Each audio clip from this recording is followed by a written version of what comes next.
I heard the most amazing man, John Maxwell, speak. I actually had lunch with him and a bunch of people about a month ago. And he spoke about leadership and success. And a lot of these points he did touch on, and I want to talk about those.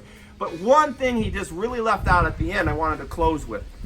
So today, instead of putting the outline on the video, Shannon, because I can see you smiling and giving me some energy, and I just don't like the vibe when we throw the sticker up there and people are reading down the sticker. I want to pay attention to me, because this is an attitudinal disorder, and I want everybody to understand, Shannon, if you got the juice, baby, you got to bring it, right? So one thing you got to understand about being successful is you got to have a story. You got to have a place you want to go. But successful people become successful differently. So I want to tell you, John Maxwell talked about these, but John, way to go, John, but I got one more to add, baby. I know I'm not trying to up you. You're doing a great job. But you left, John, hey, you left one out. Come on, John, bring up your game. All right, the first one is all successful people have this quality in relationship. Crystal talked about relationships, right? So the number one thing to being successful is relationships. So I don't want to spend too much time on this because I want to get through these four and get John's four and get to mine, which is the most important, right? So here we go. Relationships. Well, what's relationships? How do you forge great relationships? How do you be a relationship person? How do you make that the number one capstone of your successful leadership model? Well, I'm going to tell you. I'm going to give you some of these things to think about, Sean, because you, my friend, are all of these, and Shannon, you are as well. So the first thing I want you to know is be affable. Boom. Everybody know what that means? Be affable. Don't be a jerk. First of all, people don't like jerks, so don't be a jerk. 2, be reasonable. Sometimes you have to be tough, Sean. Sometimes you don't have to be tough. Sometimes you just have to be logical. Affable and logical. 2. 3, I want you to be vulnerable. I want you to take risk. I want you to open yourself up. Be willing to say, hey, you know, I am insecure. I just play this dude on TV, right? But I am insecure. Be a little vulnerable, right? You guys still out there? Can you see me? You look great. Okay, well, Sean froze, and thank you. I love that. Be vulnerable. Be personable. Oh, well, you know, listen. You got to be technologically savvy, and I'm not, so I'm working on that one. Be purposeful. Be vigilant. Be risky. Be genuine, and be reliable. That's how you develop relationships. Boom. That's it. I don't want to beat it up anymore. You got it. You're not stupid. You're on this thing. You want to be better. You got on here. Do you want to be average? No, you don't want to be average. Pay attention, all right? Attitude. Attitude is the number 2 reason people become successful. I'm just going to say one thing about attitude. You only really need attitudinal disorder or great attitude in a crisis. You don't need great attitude when things are going well. You don't need to be Mr. Attitudinal Greatness when things are going well. Things are going well. You're making money. People like you. But when things go bad is when attitude pays off. Crisis mode, bad times. Get your attitude going on now. All the time, and realize your attitude comes to game in crisis mode. You better have a good attitude. You better have a plan. You better execute it. You can't execute a plan if you don't have one. All right? Got that. Number 3, training and equipping. All successful people become successful when they learn how to train and equip others. These are different levels. Okay? Make other people better, because you, Todd Saylor, are not that big a deal. You are not that big a deal. I have to say that every now and then. God whips down and looks at me and pulls me out of the fire. He says, did I have to tell you this again? Wipes me off and says, you are not that big a deal. Train others. Build others. Make them bigger, faster, strong. Give them the secret sauce. Show them how success works. And lastly, Mr. Maxwell did touch on one of these things called leadership. And he basically said one thing. It took him 10 minutes to say this. He said, leadership. Everything rises and falls on leadership. Then he looked at everybody out in the audience and he said, everything rises and falls on leadership. Then he looked at the audience. Okay, maybe he didn't do it 3 times, but I'm going to do it 3 times. Everything rises and falls on leadership. And then somebody said, "Hey, John, what do you mean by everything?" And John said, "Everything." Pretty wise. Everything. That means everything. If you're not a good leader, your other people can't lead. If you're not a good leader, your family won't eat. If you're not a good leader, your company won't survive. If you're not a good leader, your entire world will be stuck in what's called a land of quo. I wrote a book called Wired Differently.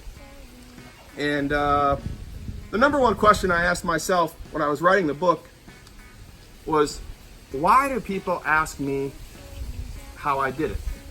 So often, so much. And it was kind of perplexing. It was one of these things that I just finally said to myself, what are they talking about? I didn't solve polio or cure cancer. I mean, I just kept going, right?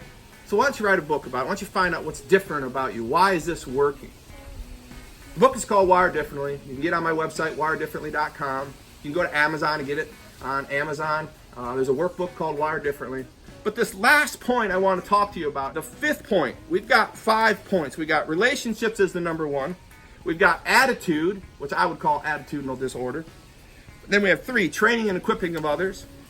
And then the last one we had was leadership. Everything rises and falls on leadership. But the quintessential moment I want to talk to you is successful leaders become successful differently.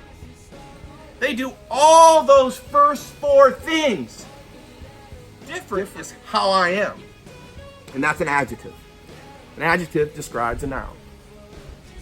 Differently is how I do things. It's how Sean does things. It's how Shannon does things. And that's an adverb. An adverb modifies the adjective and makes it actionable. So the quintessential word here is differently. Great leaders do all these things that we talked about. And I'll say them again: relationships, attitude, training, relationships, attitude, training, and leadership.